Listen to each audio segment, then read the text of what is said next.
Today is the first day of the rest of my life. Today is the first day of the rest of your life as well. And what are we going to do about it? This is the pen that arrived yesterday in the mail, and I will put a sack in it later on, perhaps. I'm not really sure. This is the very late U.S.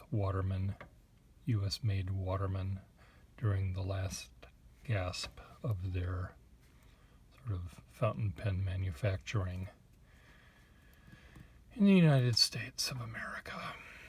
And I was just looking at this under the loop to see more details about the pen, and there are some surface scratches which I didn't notice in the darkness of the other part of my house, but I can see them here. It doesn't bother me. I did notice, though, that it doesn't say Waterman's made in USA over here like it used to do, and I was wondering if it said it anywhere else other than the nib. And it does say it, just barely along the cap band, the cap rim there. It's almost like they didn't want anyone to know they made this, which is kind of understandable when, they used to make things like this that was at the apex of fountain pen manufacturing at the time, and when ballpoint pens arrived on the scene, they still made fountain pens, but they had to compete with the price of a ballpoint pen. And what do you do? Well, you use less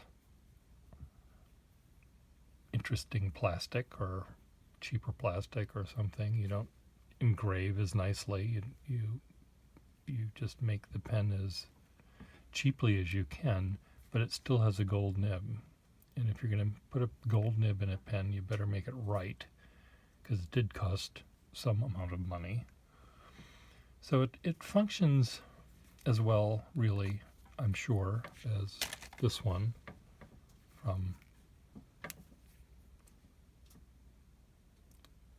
50 or 60 years earlier, whenever these were. I don't even know when this pen was made. If you know the name of this pen, let me know.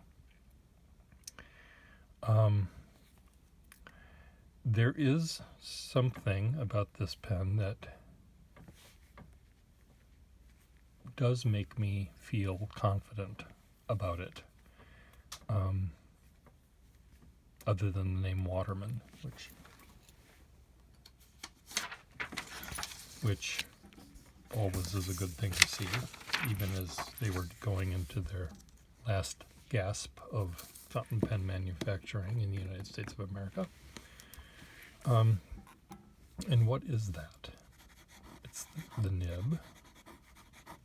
The nib is good. Nothing wrong with that. There's, I don't know. I'm just trying to think what it is. Put into words what I'm trying to say with my mouth. Put into words and say with my mouth what I'm trying to convey from my brain to you. And it's not really so much the brain, it's the feeling of it in my hand. Sometimes this kind of plastic, which is, again, a more rubbery feel to it, has a warmth to it, maybe that's it. Maybe it's just a temperature thing that makes me feel warm and protected.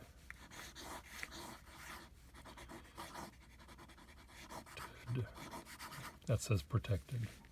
Yeah, right. So anyway, we'll put a sack in it and we'll carry it around the block and see what happens. in the fullness of time. I do believe I have another pen like this, so I probably will sell this pen, even though I've just sort of, I didn't mean to diss it. There's nothing wrong with the pen, really.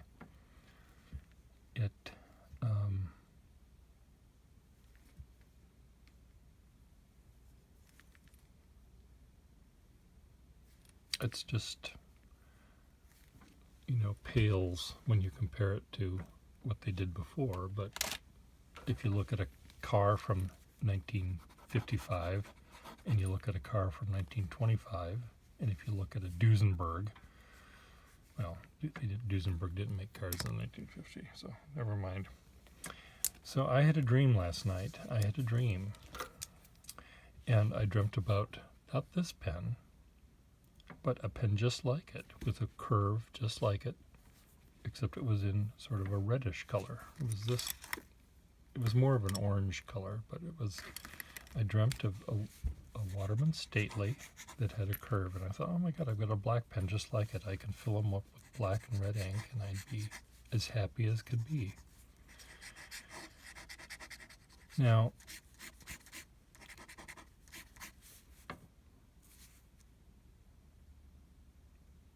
of all the things that I could dream about in my rich fantasy world,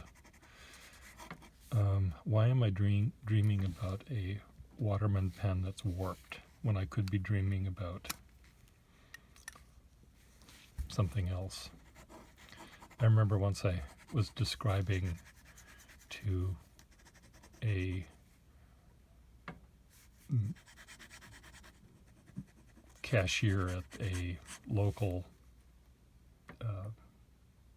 convenience store when I was buying some Tylenol PM. I said, these pills give me the craziest dreams. And he said to me, do you dream in color? And I said, yes, I do. And he said, well, those aren't dreams, those are out-of-body experiences. So, without going into very many details, I'll just say that Leonardo DiCaprio and I did have a very fun time one night. I'll let you do the math.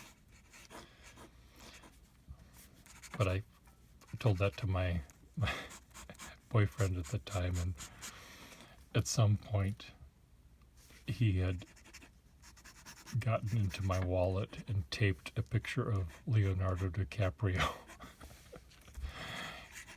on the inside of it, which I didn't notice until many, many days later when I opened my wallet for some reason. Anyway, it was just very funny. So, if you, according to this man that either knows everything and is working at a convenience store as a cashier, I had an out-of-body experience, or he doesn't know what he's talking about. I'm going to go with the latter. Sorry, Leo. We'll have to have a play date another time. So I've been carrying these two relatively new to me. What are these? Waterman Taperites. And why have I been doing that with all of these pens around me? Why am I carrying these two that are almost everyone in the room here? You are going to say, why do you even own them, Pierre Gustafson, when you own so many other pens? Why do you even own these? And how can I even explain that?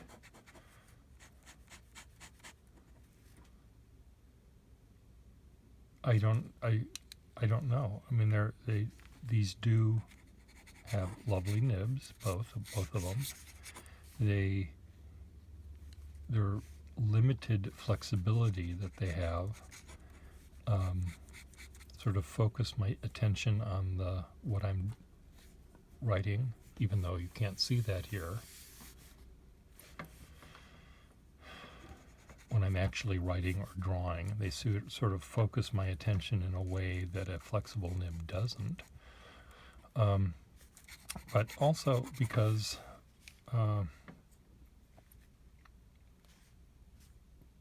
we live in these very uncertain times, and is that causing me to make decisions like this? The world is coming to an end, so I'm going to use I don't want to say a crappy pen because these pens are perfectly good. I'm going to use a humble Waterman Stately. Am I in a taper-right frame of mind? Waterman taper-right. Am I in a Waterman taper-right frame of mind these days? What's happening to me?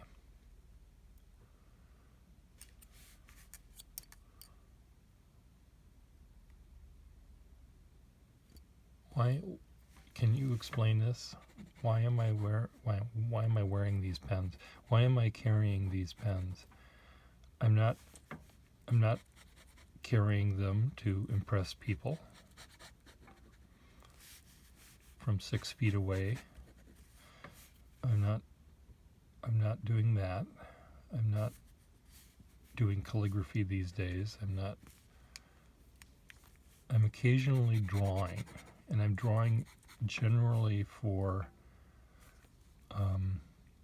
not to make a finished drawing, but to draw sketches of things that I will later use to make my constructions. So in that sense, I don't need a pen that may be more expressive or more flexible or something to impress or to create something that's overly beautiful. I'm just using them to make little sketches, like this one. These are some drawings I made the other day with this very pen, and these were junkyards and construction areas, and these were blue tarps and chain link fence, and just here's a road covered with litter. There's car bodies piled up to the peeking over the top of that 12-foot fence or whatever, 10-foot at least, 12-foot probably fence. You see a pile of cars on the top, and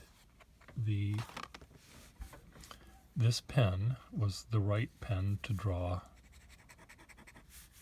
a blighted neighborhood.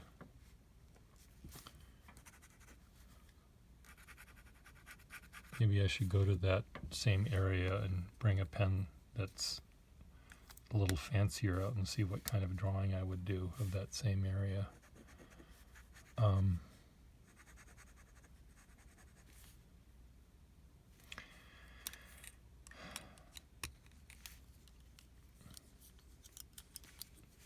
going to put these back in my pocket, which is from whence they came. And I'm just going to take this pen out again. This is the Swan that I haven't put a sack in it yet. But again, this is just so much fun. The heft of this pen. There's something about modern pens. Where did this one is not necessarily a good example, but when I am at a pen show and I see a bunch of modern pens, I pick them up, and they're heavy. They're a lot heavier than the fountain pens of the olden days, and part of it is because they have this metal. Often their barrels are metal, or they've got big chrome parts inside of them somehow, filler units and stuff. And they're usually a little bit bigger than these pens, or sometimes a lot bit bigger than these pens, and they're heavier. And then when I go back to picking up my old fountain pens, these seem like, gee, these are really light. And at one point, I'm sort of surprised at how light they are, and I initially think they're too light. When I pick up this pen, I feel, oh my God, this is really, really heavy. Okay, on the scheme of things, no, it's quite light. It doesn't weigh even a pound, but it's heavier and chunkier and beefier than it should be, because it is made of red hard rubber, which is denser, I guess, than black hard rubber. And that tiny bit of added weight to this thing really makes a difference in how I go about drawing or scribbling. I haven't actually done anything with this pen. That I've not made a real word or drawn a real thing. I've only shoved it back and forth. You know, I'm in a Maserati, and I'm just going up and down the driveway. I'm neither going to the grocery store to buy some milk with my Maserati, nor am I winning a race with it. I have yet to write a word with this pen since I put this nib in it, I don't think. Maybe I did the other day when I was filming it, but it's just a very interesting feel. And when would I use this pen? Would I use it to draw with? Or would I use it to write? I think I'd use it to write with. That's still not a word. Because it's in such beautiful shape,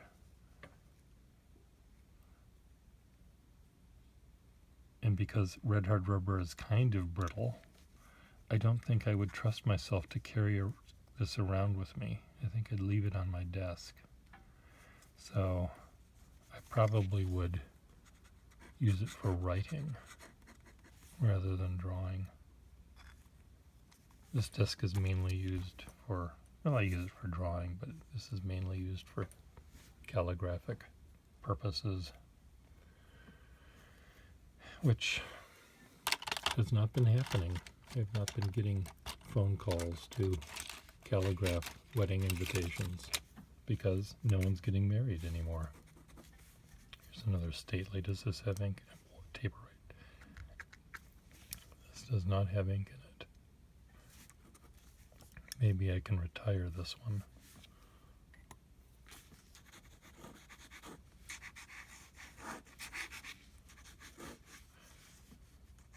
How is this one different from the two that are in my pocket? Can I just put this in a drawer? Take one pen off my desk. My desk is covered with pens, filled with pens. And if there's a way where I can say, I can put this away and in my collection, and I can deal with it another time, and then I touch it to the paper, ink in the nib, and touch it to paper and make a line, I think, oh, I can't put this away yet because look at the way the line works. Look at the scribbling I'm doing. I'm still not writing a word. And then I have to play with it, and it doesn't get put away. So nothing gets done. Nothing gets cleaned up. My house, actually, one of the reasons I started this video today was to tell you all that I'm not losing my mind, but I'm pretty depressed, I think, about the world today.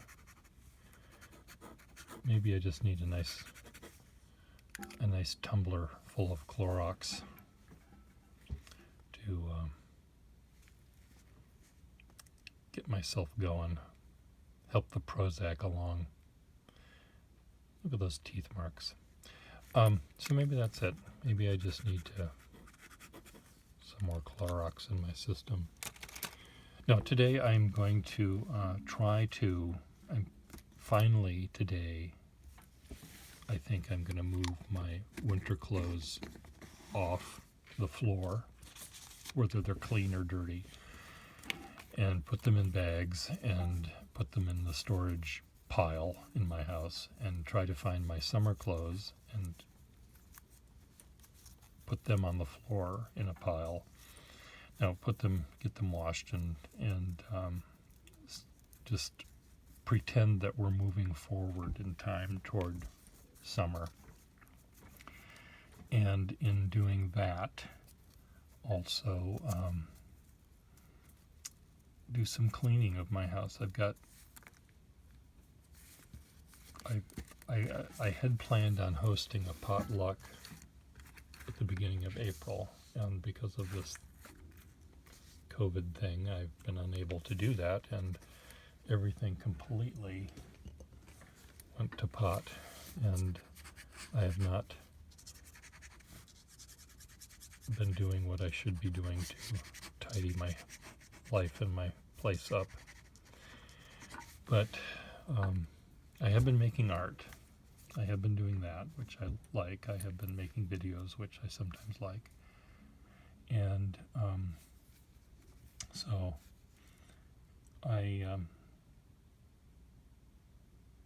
but I do need to deal with my house, because it's making me depressed. Normally untidiness doesn't, but it's getting to a point where I'm looking at my house, looks like I've given up. And I haven't really. I sound like I have, but I haven't given up entirely. Yes, the world is going to hell in a handbasket. Yes, the country is going down the tubes. Even if the present president is not re-elected, or rather not elected for the first time by the popular vote, we will still be circling the toilet, circling the drain, because we're screwed in so many ways. But that doesn't mean I have to be screwed. My little tiny world, 1,000 square feet loft, could be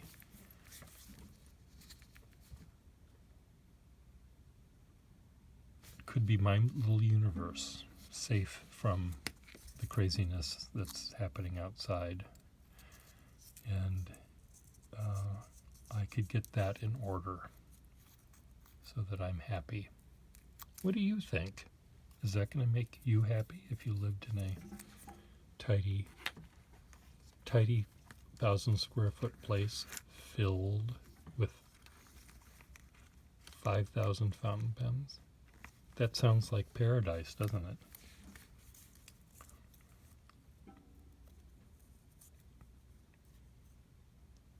Well, 5,000 fountain pens and a cat. See? I should be always happy.